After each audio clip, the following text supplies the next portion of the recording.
Ito ang latest trendy.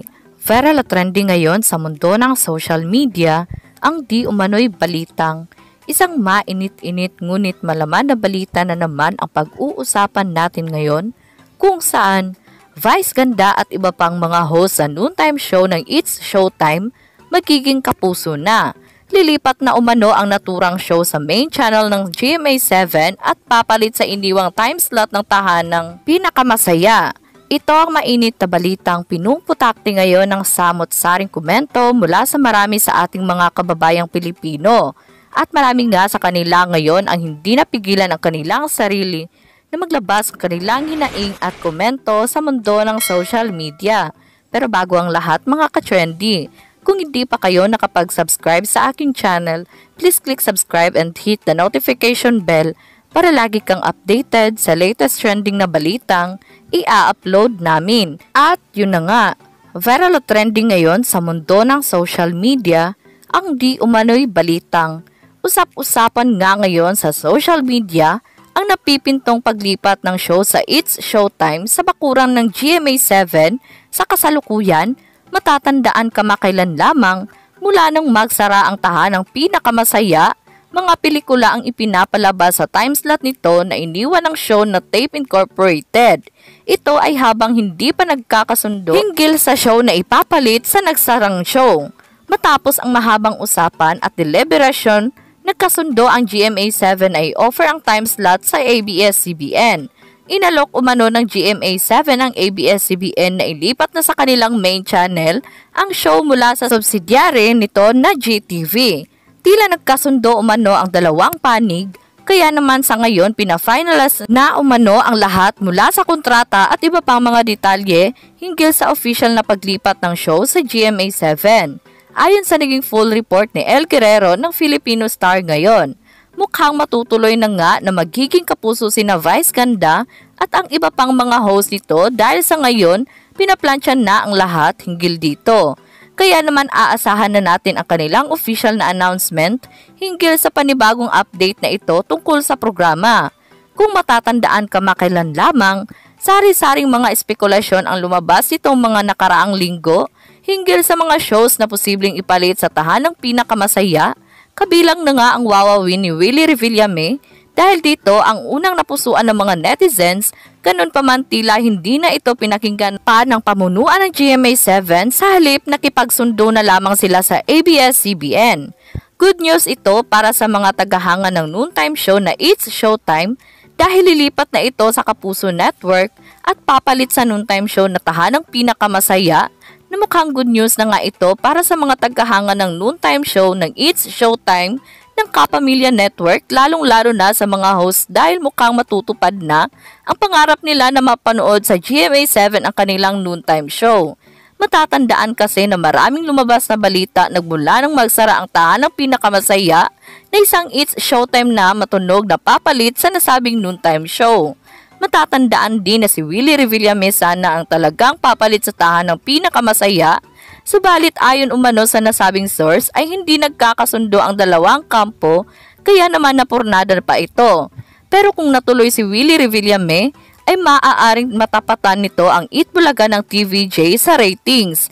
Samantala ilang beses na ring may pahiwatig si Vice Ganda kaugnay sa magandang balita ngunit wala pa silang formal na pahayag patungkol dito. Ang It's Showtime daw ang lilipat sa noontime slot ng GMA7. Ayon sa ulat ng El Guerrero ng Filipino Star ngayon, mukhang pinaplansyan na ang kontrata at magkakapirmahan na. Ayon naman sa naging ulat ng isang abande, nabanggit ni Vice Ganda ang tungkol sa aniyay besties are coming.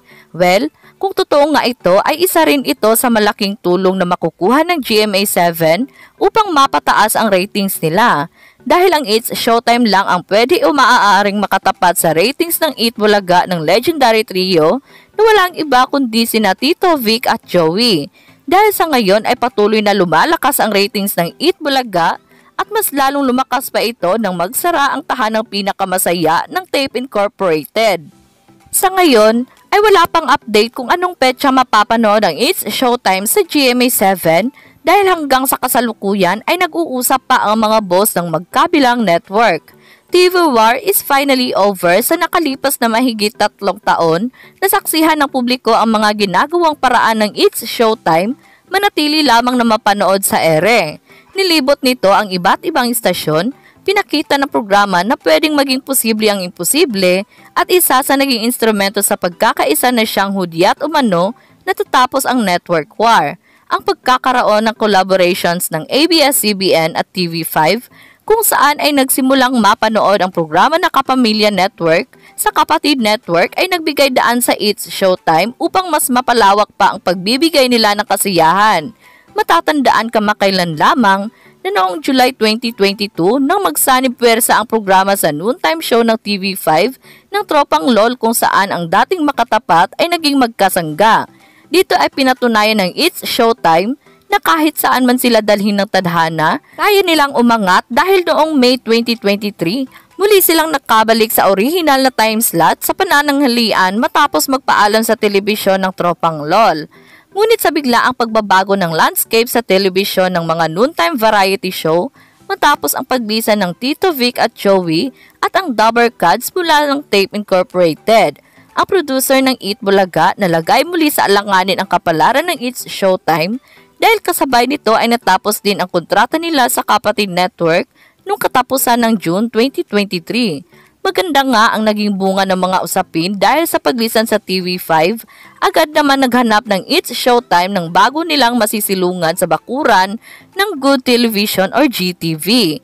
Ang free-to-air TV station na pag-aari ng GMA Network noong June 28, 2023, naganap ang contract signing sa pagitan ng top executive ng GMA7 at ABS-CBN kung saan impressive din ang halos lahat ng It's Showtime host.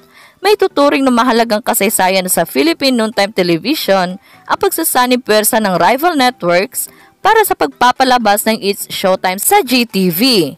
TV War is officially over. Ito naman ang naging literasyon ni GMA7 Chairman and CEO Attorney Felipe Gozon, kaugnay ng pag-airing ng It's Showtime sa GTV. Kaya naman nang lumabas nga ang balitang ito, ay umani agad ng samot-saring komento mula sa marami sa ating mga kababayang Pilipino.